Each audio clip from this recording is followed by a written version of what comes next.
Nació en Birmán-Drais, Argelia en 1918. Estudió en Argelia, Marsella y Lyon. En 1939 se matriculó en la Escuela Normal Superior de París. La Segunda Guerra Mundial interrumpió sus estudios.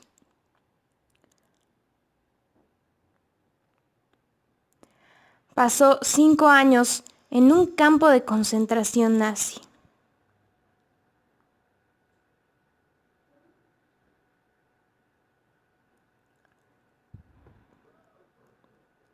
Realizó su tesis sobre Hegel. En 1947 sufre su primera crisis mental y es hospitalizado como consecuencia de una psicosis depresiva.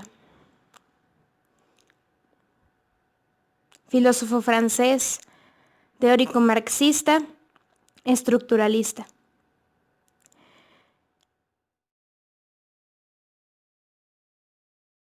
Bueno, en una primera instancia podríamos afirmar que para Althusser la ideología es la misma conciencia, ¿no? Es este conjunto de ideas que son aprendidas socialmente y que están asociadas a una práctica específica mediante un proceso de abstracción y que expresamos mediante el lenguaje. Entonces decimos que el ser humano es un ser práctico, ya que pues, realiza prácticas y esas prácticas se pueden definir como procesos de transformación de un objeto en otro mediante un trabajo. Algunos ejemplos de prácticas humanas pues serían la ciencia, el sexo, la política, el arte y en general todo aquello que consista en un proceso de transformación o en una interacción con el mundo. Entonces, con base en esto pues tendríamos que toda práctica tiene un aspecto concreto y un aspecto abstracto. El aspecto concreto de una práctica pues haría referencia a lo que es su materialidad, ¿no? Entonces acá digamos podemos plantear el ejemplo de un mecánico que arregla con su llave un motor. Entonces esta acción pues tiene una materialidad objetiva, ¿no? Concreta. Es independiente de la conciencia. Y por otra parte pues el aspecto abstracto haría referencia a lo que es la conciencia de la práctica en la mente de quien realiza la acción, ¿no? Que se expresa mediante el lenguaje. Entonces, digamos, con el ejemplo anterior, pues serían, digamos, las pautas o el conocimiento que tiene el mecánico para arreglar este motor. Esto sería, pues, el aspecto abstracto de su trabajo. Entonces tenemos que el aspecto abstracto viene a ser, el aspecto abstracto de las prácticas viene a ser lo que Althusser llama como ideología práctica. Esto pues porque la ideología existe porque necesariamente toda práctica humana está mediada. O sea, quiere decir que está pensada por el lenguaje. Entonces la ideología nace de la necesidad del ser humano de actuar traduciendo el lenguaje a aquello que hace.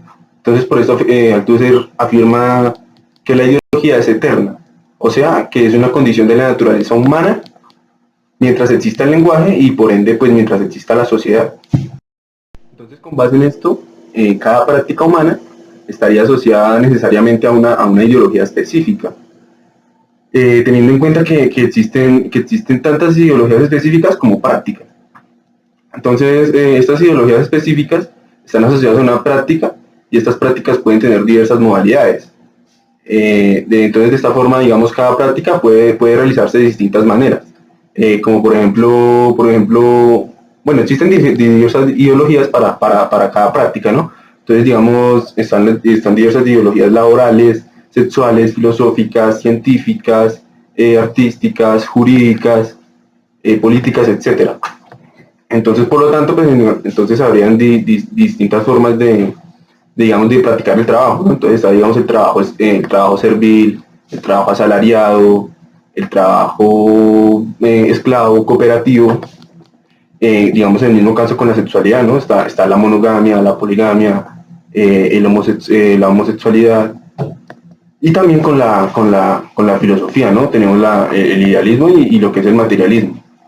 Entonces, todo esto debe tener en cuenta que existe una superioridad absoluta del aspecto concreto o material de cada práctica sobre su aspecto abstracto o ideológico. Pues dado que sin la materialidad de una práctica, pues no existiría su ideología.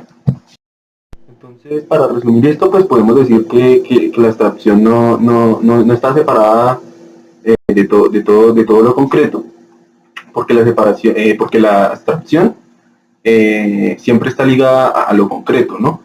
Porque proviene de lo concreto de una manera que puede variar. Entonces, lo propio de la abstracción, pues vendría a ser algo más que una parte de lo concreto, porque le agrega algo a lo concreto, ¿no?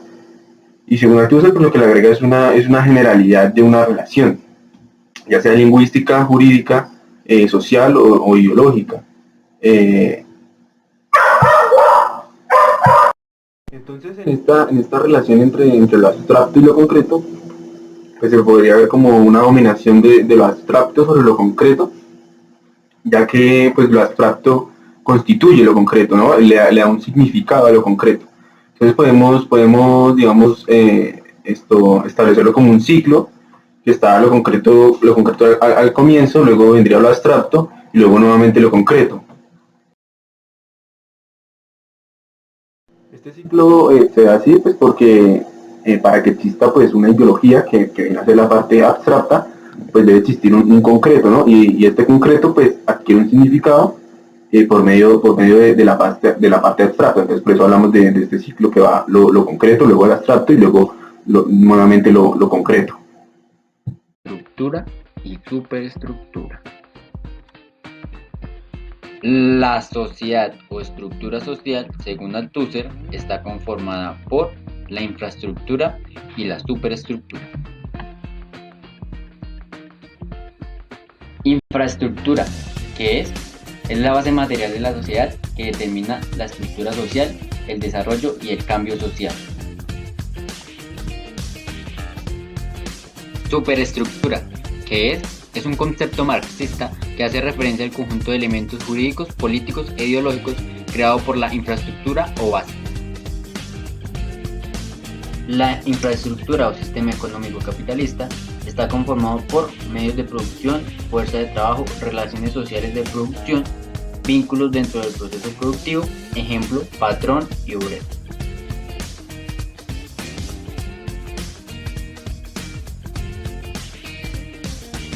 ¿Qué quiere decir esto? Para Althusser es la representación estructural de toda sociedad, como un edificio compuesto por la base, la infraestructura, sobre la que se levanta el piso de la superestructura. Es una metáfora espacial, pues plantea que sin una base, los pisos superiores no podrían sostenerse por sí. Es donde entra el Estado, que se crea para mantener a esta clase obrera o la infraestructura controlada por medio de aparatos ideológicos, pues Althusser piensa que el sistema capitalista no se mantiene únicamente con el uso de la violencia, la ley y la represión. ¿Pero qué es el Estado? Para Althusser, el Estado es un aparato represivo e ideológico. Es una máquina de represión comandada por la clase burguesa para someter a la clase obrera.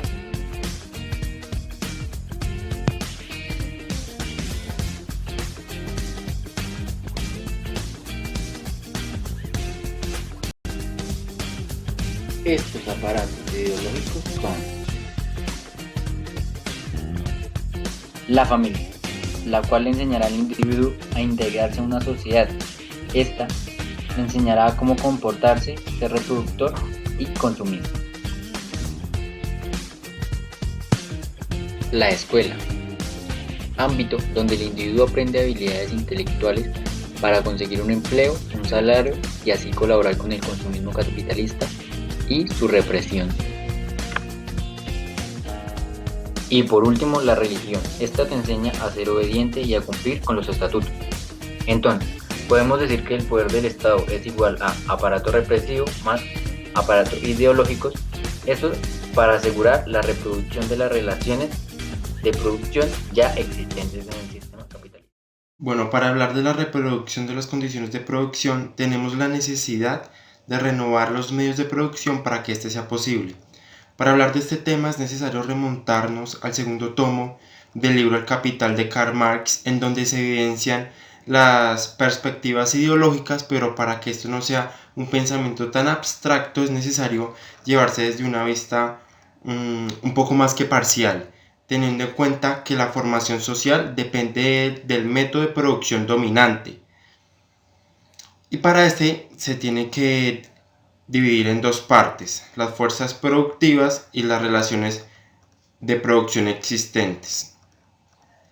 Desde que Karl Marx mostró este tema en el segundo tomo del libro El Capital, todo el mundo, e incluso los economistas burgueses, reconoce que no hay producción posible que asegure la reproducción de las condiciones materiales. Esto quiere decir la reproducción de los medios de producción.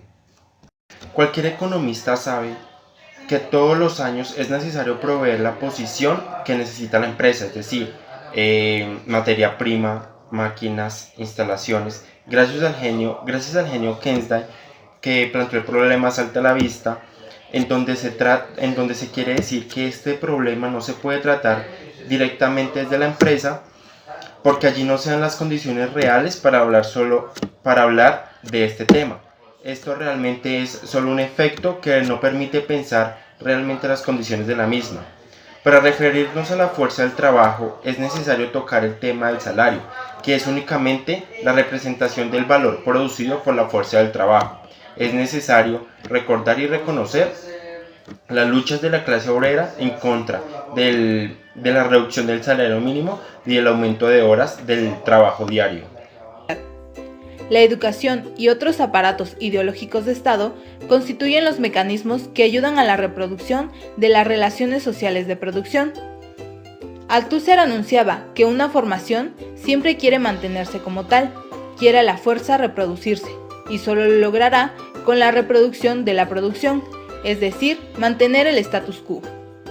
El filósofo francés lo explica así: los capitalistas producen los medios de producción en general para que las personas tengan ropa, autos, calzado, productos agrícolas, entre otras cosas, creando así el mercado y el consumo, en otros términos, una producción. Las clases dominantes se necesitan entre ellas para la producción y reproducción. Crea el concepto de fuerza de trabajo por medio de las calificaciones en general y la sumisión de ideología, es decir, la dominación por medio de la palabra. En cuestión de educación, la escuela reproduce la fuerza de trabajo en dos vertientes: aporta conocimientos y enseña habilidades, pero de igual forma somete ideológicamente, esto es, hecho a conveniencia. Sobre la producción de las relaciones de producción, podemos dividir este tema en tres grandes pasos. El primero es los aparatos del Estado mediante la represión y la ideología, con diferencia de que el aparato de Estado funciona masivamente para la represión. El segundo punto constituye la organización de aquellos miembros que están centralizados bajo una misma unidad de mando que es el Estado, utilizando la lucha de clases aplicada por los representantes políticos de aquellas clases dominantes. El tercer punto que se constituye es la ejecución de aquellas clases políticas dominantes mediante aparatos ideológicos del Estado.